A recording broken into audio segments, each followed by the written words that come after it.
You're listening to Scarlet and Gray Sports Radio, the official student radio station of Ohio State Athletics.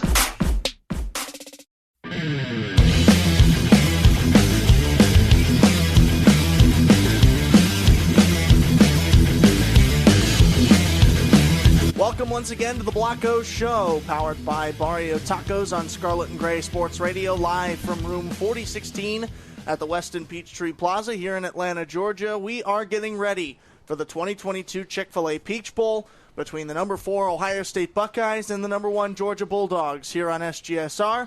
Alongside Tyler Danburg, Kole Emplit, and Matt Goldman, I'm Caleb Spinner.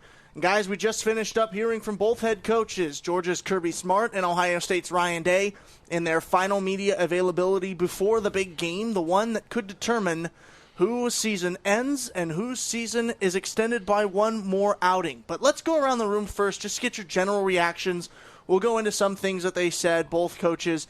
But let's just start off with general topics. How did you feel, Tyler, about what was said in that press conference? Well, one thing that stuck out to me was from head coach Ryan Day. He was talking about the gratefulness of Ohio State and how grateful they are to be here, because there was a lot of that uncertainty whether Ohio State was going to get in or not. They needed some extra third parties to allow Ohio State to get in, and Ryan Day said that actually kind of gives them a little bit more of an edge coming off that Michigan loss, now coming into the CFP semifinal after about 28, 29, 30 days of off time.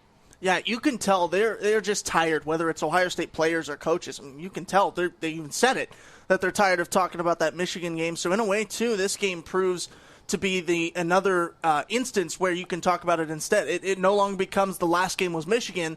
It's now, after this game ends, it's going to be the last game was Georgia. So it shifts the focus, good, bad, or ugly, from that rivalry loss. But let's swing it over to you, Cole. What did you see from Kirby Smart and Ryan Day today at the Westin Peachtree Plaza? Yeah, and I'll definitely follow up to what Tyler says specifically on Ryan Day and the Buckeyes, saying, hey, we didn't know what our destiny was going to behold. They know going into before championship weekend, going into their final game of the season against Michigan, they controlled their destiny. They controlled their destiny going to the Big Ten title game, beating Michigan, and making the playoffs, which is Ryan Day's 3 goals that he has every single season. And of course, they weren't able to accomplish 2 of those 3 goals. Now, knowing Selection Sunday, we talked about they're getting in a whole new change in Columbus, in the Woody, and a whole new atmosphere going on. They said they have been playing pissed off this entire last month, knowing that they're going to get another shot. Now, he said today, is it going to be worth it? Well, we're going to find out tomorrow. All the training, all the preparation, they've gotten a glimpse of the playoffs and have a chance to get in now to the College Football Playoff Championship. It all rides on tomorrow. So we're going to see how Ryan Day and the Buckeyes have really been able to perform this past month in practice, and to see how they can perform on the field. And Matt, I'll start you off with this, because I think these two have both touched on everything that happened in that press conference. But I want to ask you, how big of a deal do you think it is Ohio State going into this game controlling their own destiny? Because clearly they didn't control it, and they still made the playoff. Is it such a big deal now to have that power once again in your hand? I think it totally is a big deal for Ohio State to realize that they got nothing to lose. It's Ohio versus the world, and we touched on that yesterday in our stand-ups outside Mercedes-Benz Stadium. But also, I want to talk about the respect for C.J. Stroud that Kirby Smart talked about in the press conference. I thought that stood out to me just because of the fact that he was talking about how he went all the way out to California, spoke with C.J. and his mom about his recruiting visit, and wanted him really bad to be a Georgia Bulldog, and Ohio State won the recruiting battle for CJ and now gets to face off against him in the college football playoffs. So the level of respect is something that I thought was really unique, hearing from Kirby Smart and talking about the way CJ is, his character, and also as a player, really stuck out to me. Several questions levied to both coaches about C.J. Stroud, Ohio State's quarterback, going into this game, and also about how he compares to Georgia's Stetson Bennett. But let's send it over. Here's what Kirby Smart had to say about C.J. Stroud. To go all the way to Cali, but it was worth it when you got to sit down with that young man and his mom, because he was very impressive, and he returned that trip to come back and see us. And usually when you get him on your campus, that means you have a shot. And I certainly enjoyed getting to know him and the relationship with him because of the young man he is. But as far as what you learn about the other team and other programs through recruiting, I don't think there's a lot there. Coach Day? I would just say I think Kirby and his staff do a great job of working at it. I think when that was Georgia head coach Kirby Smart talking about Ohio State quarterback C.J. Stroud, who both he and Ryan Day were neck and neck with recruiting. And that was one of the things that was touched on with recruiting that I wanted to talk about, not because it was my question, but because I think it's something that's pertinent to this game. I asked, what kind of message, this being the last time for both coaches to be able to show to those potential recruits. Usually this class is locked in by now, but for recruits in the future who are no doubt tuning into this game, this is the last time you get to show them what your guys can do on the field. And we'll start with Kole on this. What message do you want to portray? And they both said basically that it's all done at this point, and it's not a message to the Buckeyes or Bulldogs in the future, but rather those who are currently playing on the team, that this is for them. Yeah, and I think Ryan Day said it best. He said, of course, recruiting really never stops in today's modern age of college football, but he said the best recruiting is winning. And, Ohio State and Georgia both can have a chance at that in the semifinals, the chance to go on to the national championship. No matter this current transfer portal, NIL deals, the best way to show off your recruits is simply winning, simply perform at the biggest level, the biggest stage, and I think that's obviously what both teams are going to try to accomplish upcoming tomorrow, but that's the biggest way, saying, hey, we play hard all 13 games, all 14 weeks, maybe a 15th week as well, and that's what they're going to try to show tomorrow night. And Kirby Smart said, too, the Georgia head coach, ESPN is covering this. There is a lot of media coverage for this game. So a lot of the recruiting, like Caleb was talking about, like you mentioned, Kole, it's been done for itself. And Ryan Day had a really quick response after Coach Smart finished up.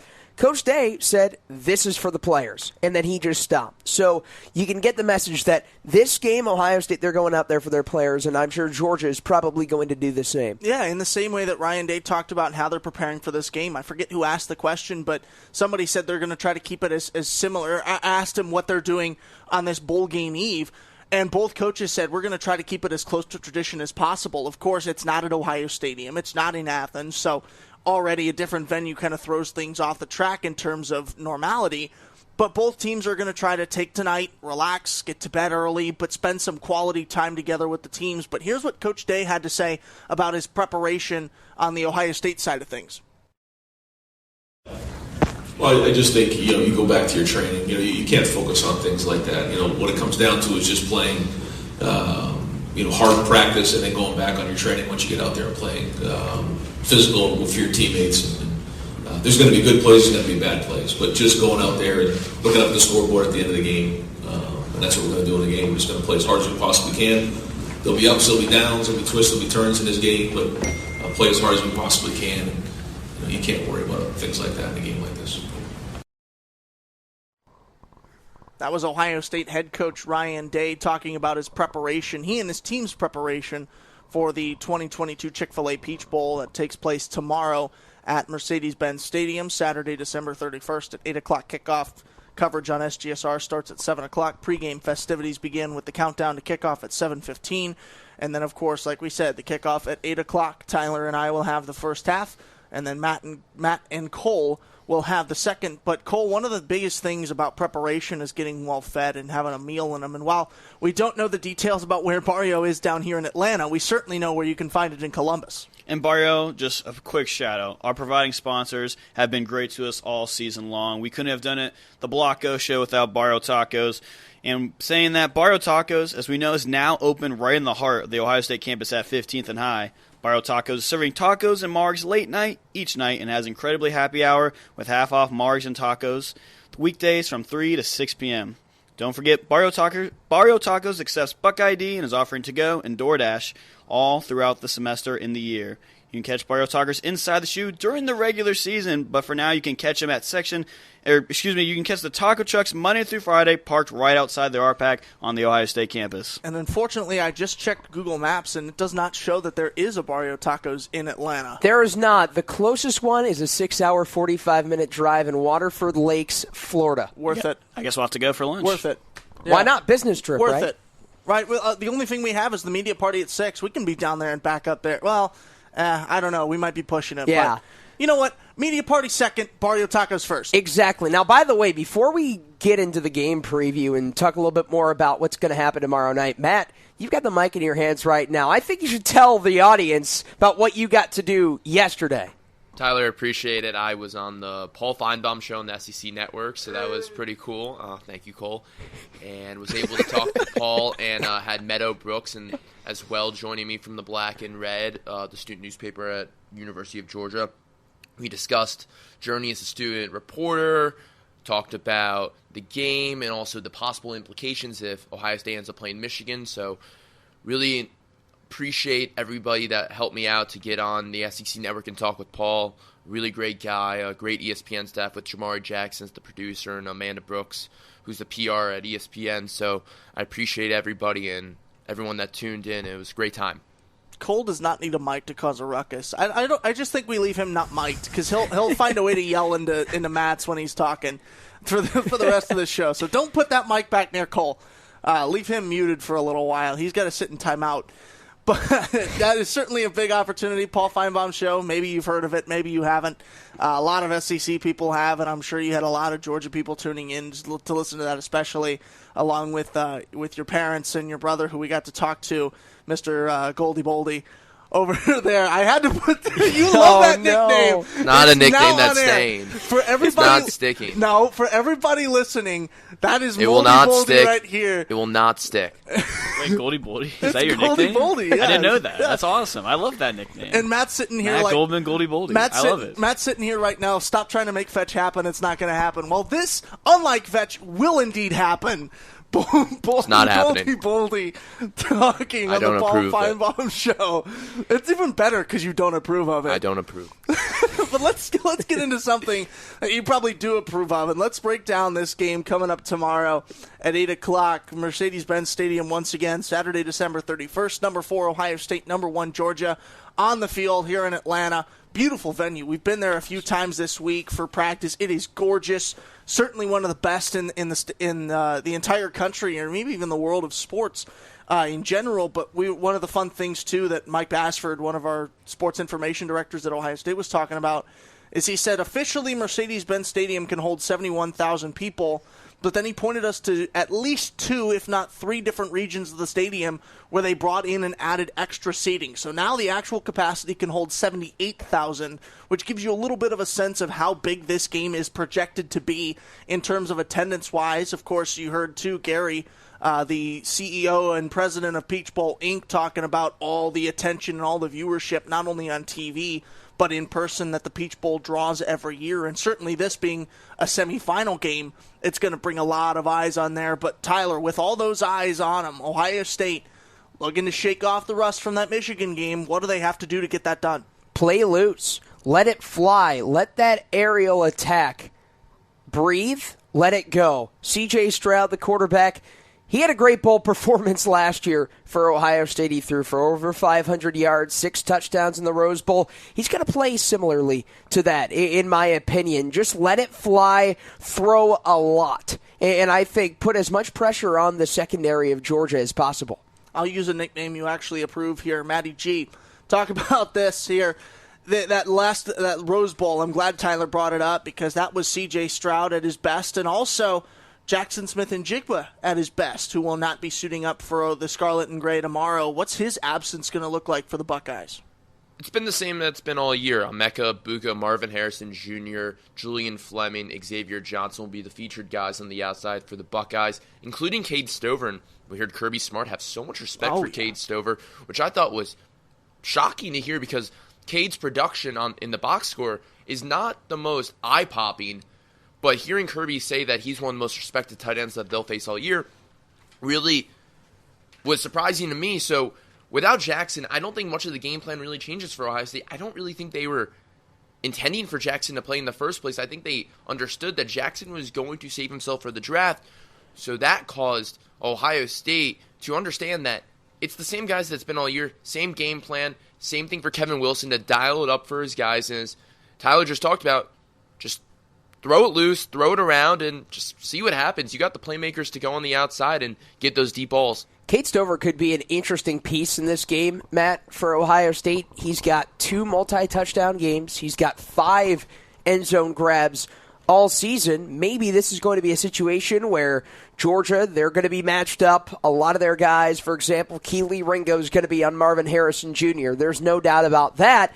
Maybe Cade Stover slips through the cracks and gets some open chances to make an impact in this game. Jackson Smith and Jigba not the only Buckeye sitting out of this. Travion Henderson, too, will be out of the lineup for tomorrow's game. But one of the biggest plus sides, Kole, we'll unmute you here. We'll unpause you. You can come out of the corner here to talk about this. But Mayan Williams had his first reps in practice yesterday after spending a lot of time out with an illness. What does he bring to Ohio State tomorrow?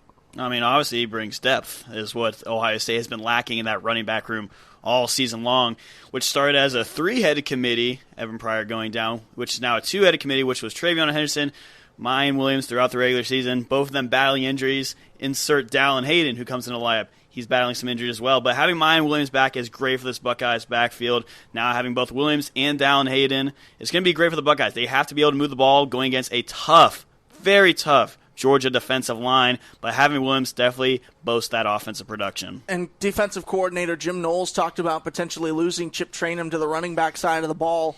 Do you think he's maybe better served running where Ohio State is? Where do their strengths lie, and where do they need him the most? You know, I definitely think he's going to get improved on that offensive end, as Jim Knowles saying he did lose him. So you have to imagine he's going to be in. And we saw what Chip Trainum could do, especially in that Michigan game. He was used for a lot of production in that first half, and he had the hot hand, and that's kind of why Ryan Day kept leaning his way instead of Dallin Hayden instead. So I'm interested to see with those three in the backfield really how they're going to draw up. But to back up what Tyler and Matt have both said, I completely agree with. You have nothing to lose in this game. Ryan Day admitted he almost had a conservative play call against Michigan, trying to play it too safe, but you have nothing to lose. I say you need to air it out, be very aggressive to this Ohio State team, which we saw last year in the Rose Bowl against Utah. Let C.J. Stroud, your Heisman finalist, let him make plays. Let him use his arm and see what you can do on this offensive end.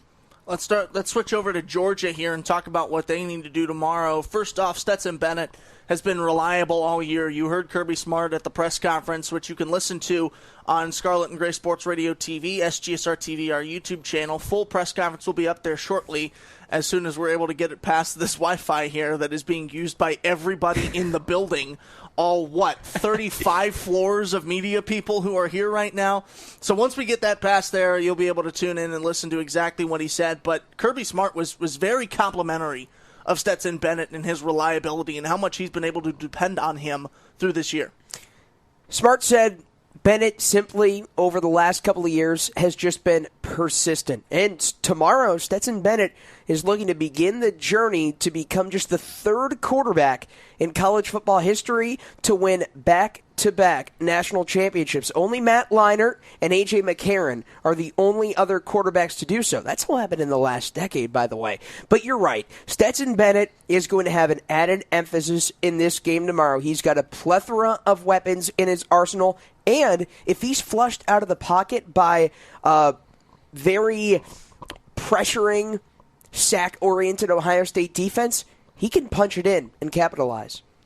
Kole, let's switch it over to another big player for Georgia here. Talk about Brock Bowers. He's a big guy who Georgia is going to go to as well. Ladd as well, the big man too. Those are going to be two guys to watch in the passing game. Yeah, before we get to that, just kind of echoing off Stetson Bennett, which, you know, he's just a great player, but also a great story. You know, he came to Georgia as a walk-on. Justin Fields, the eventual Ohio State quarterback, came in committed, so he decided to go JUCO for a couple of years, came back to Georgia, and you said it.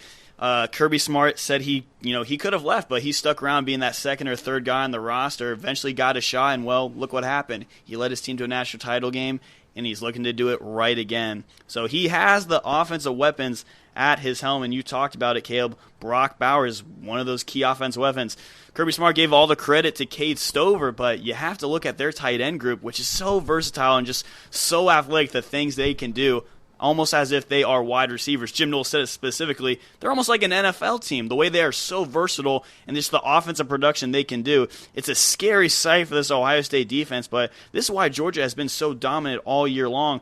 Of course, just not only in the run game, but just so many options on that receiving end, specifically Brock Bowers, who's just such a versatile tight end / wide receiver, so athletic, and he can make any play happen. Yeah, those two are certainly going to be big players for Georgia in terms of if they want to win this game. Matt, let's send it over to you. We talked about the big three in terms of the Bulldogs players. What else do we have to look out for, whether it's another player or just something in general scheme-wise that they do? So starting off with the scheme, I think what's really interesting with Georgia is they run about a 3-2-6 is how their defense is run. Time package. Yeah, so you have your sixth extra DB on the field, and that makes it very interesting. It's called your money position, and then you also have your MAC, and then your right and left cornerbacks, and then your safeties. So for Ohio State, they really haven't faced a defense of that caliber this year. So you add in that sixth DB, I think that's where you run the ball more for Ohio State, as we're going to see most likely Georgia possibly use one of those extra DBs to come in on blitz, especially one of their safeties, or if not, they're going to stay outside and try and limit the pass game for Ohio State, which I think is what they will do, which is where Ohio State now brings in Mayan Williams, Chip Trayanum, Dallin Hayden to run the ball against this Georgia team. However, Georgia's the number one rushing defense in America, so that is also an issue for Ohio State. How do you balance the running attack and the passing attack against this Bulldogs D? Your money position, cue the Manziel fingers, everybody up here. I know he didn't amount to anything in the NFL, but it's still a pretty cool signature tradition that he does. And speaking of traditions, let's get into one that we have on this show aside from the mid-roll Barrio read, which is the score predictions. And I'm going to start off here by just saying that I have two. I have the safe answer, on which I would put money on. If I actually put money on things, I'm a very conservative person, so I hate even taking gentlemen's bets on things, as you guys know too well. But then I also have my gut feeling, and they both tell me that a different team is going to win. So my safe answer is Georgia 28-25. I think their secondary is going to be the difference in this game. I think Ohio State could still put up some points, but maybe you can extend that margin a little bit, but there are guys much smarter than me in Vegas who put the spread at where it is, and I think you got to stick with that. But my gut feeling is that Ohio State is very angry at not just Georgia, but themselves about how they've looked and about why this game is in doubt, which for them it shouldn't be. For them, they think that they're the best team in the country, and let's be honest, they have not proven that for a lot of times this season. So I think they look at this as a redemption game, a chance to kind of right the ship and change the headlines back to in their favor in this game. So I could also see this being a 42-28 blowout for Ohio State. I think Georgia gets off to a hot start, but Ohio State hangs tough the rest of the way. I think it's going to be close. I'll go 42-38 Georgia. Not only close, but high scoring. It's a close one. You have the dominant Georgia Bulldogs coming in against the quote-unquote underdogs Ohio State Buckeyes, which it's really hard to hear about nowadays. Talking to Kirby Smart yesterday, saying that championship team from last year, a lot of guys left to the NFL. Just the amount of production that has been able to come back for this Bulldog squad has been very impressive. And he said all those guys on the squad right now really didn't get some key action last year. So to see how those guys really bought in and kept this mentality going is just really phenomenal to see from this Georgia side. Now, speaking to Glenn Shoemaker of the Georgia co-defensive coordinator, he kept saying, hey, Ohio State is unlike a team we've ever seen so far this year in the SEC. Could they be the best passing game in the SEC? Yes. Could they be the best running game in the SEC? Yes. It's a completely different team that they're used to, and they're expecting to face off this Saturday. With that being said, however, Georgia is just a too dominant team for me. They've been having the more dominant season. They opened up the season a 49-3 thrashing against Oregon. They went and welcomed number 1 Tennessee at the time and took care of business on their home field. And then eventually in the SEC championship game against LSU, they manhandled them. They put up 50-plus points on this team, and Georgia's proclaimed, they have a great defense, but wasn't expected to see this high offensive firepower. Now, Ohio State on the flip end, really great offense, and their defense has been shaky all year, which is the thing that scares me. I think Georgia is going to get out, and they're going to get their points off against Ohio State defense. I think the Buckeyes are going to try to keep it close on the offensive end, but I think the Bulldogs are going to pull away in the end. I'm going to say 36-24 for Georgia. This Ohio State team reminds me of the 2014-2015 team in the way of they got into the playoff last second over TCU at the time, and now TCU's going up against Michigan this year.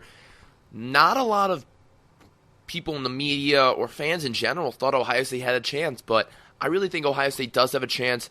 They're a touchdown underdog against Georgia currently, as the odds makers have it. There's a lot of keys for Ohio State if they want to win this game. First, I think you have to score if Ohio State gets the first possession. You need to start off strong for the Buckeyes. They've not been able to do that a lot this year. You get points on the board, you assert yourselves, you try and be the dominant team. Second, if Ohio State gets over 30 points in scoring, I think that's where Ohio State can win the game right there, because that means Georgia's defense is slowly turning down and that they're not able to handle the Buckeyes like most teams have this year. It's a toss-up for me. There's a lot going into this game, a lot riding. I really don't know what to think just because of how talented this Georgia defense is, how talented this Ohio State offense is. It's number 2 versus number 2 in scoring offense and scoring defense. So you're having two of the best go up against each other. I'm going to have to say Ohio State 38, Georgia 34.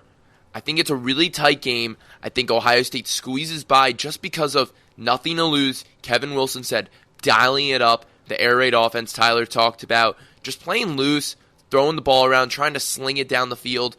But Georgia does have some of the best secondary in the country with Keely Ringo, Chris Smith, and company. All great predictions, guys, and I think the one common factor that we all have together is that in order for there to be a victor, somebody's going to have to make a mistake. And who that is, the other team will take this semifinal and move on to the national championship at SoFi Stadium in LA. But that'll do it for us here on the Blocko Show. Once again, you can catch SGSR's coverage of the 2022 Chick-Fil-A Peach Bowl from Mercedes-Benz Stadium tomorrow, December 31st, Saturday, New Year's Eve. 8 o'clock is the kickoff. Pre-game coverage begins at 7 o'clock, 7:15 with our countdown to kickoff on SGSR TV. And, of course, audio on ScarletandGraySportsRadio.com. And, of course, you're from the fields on social media before and after the game, as the name suggests, from the turf of Mercedes-Benz Stadium. We'll be bringing you coverage there as well. But once again, for Tyler Danburg, Kole Emplit, Matt Goldman, I'm Caleb Spinner saying so long from the Peachtree Plaza. But until tomorrow, that's the show. We're out of here.